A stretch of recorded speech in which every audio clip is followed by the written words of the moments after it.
ભરૂચ સમાજ કલ્યાણ અધિકારી અને શિક્ષણ વિભાગની ગંભીર બેદરકારીનું પરિણામ સામે આવતા ચકચાર મચી છે। મળતી માહિતી મુજબ છેલ્લા કેટલાક સમયથી ધૂળ ખાતી સાયકલો હવે વિદ્યાર્થીનીઓને પધરાવી દેતા હોબાળો મચ્યો છે। ભરૂચ જિલ્લાના જંબુસરની નગરપાલિકા હાઈસ્કૂલના મેદાનમાં ધૂળ ખાતી સાયકલોનું વિતરણ કરવામાં આવ્યું છે। આખરે ભરૂચ જિલ્લા સમાજ કલ્યાણ દ્વારા જંબુસર તાલુકાની ગ્રાન્ટેડ હાઈસ્કૂલોની વિદ્યાર્થીનીઓ માટે સાયકલોનું વિતરણ કરવામાં આવ્યું હતું। ત્યારે કંઈ કેટલાય સમયથી ધૂળ ખાતી અને આજુબાજુ ઝાડવા ઉગેલી હાલતમાં પડેલી સાયકલોનો હવે નિકાલ કરવામાં આવ્યો હતો। જો કે કાટ ખાઈ ગયેલી સાયકલોને ભરૂચ સમાજ કલ્યાણ ખાતા દ્વારા અને કોન્ટ્રાક્ટરના માણસો દ્વારા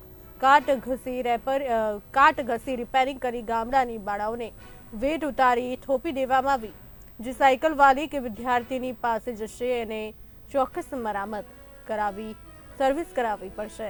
એવી હાલતમાં સાયકલોનું વિતરણ થઈ રહ્યું છે।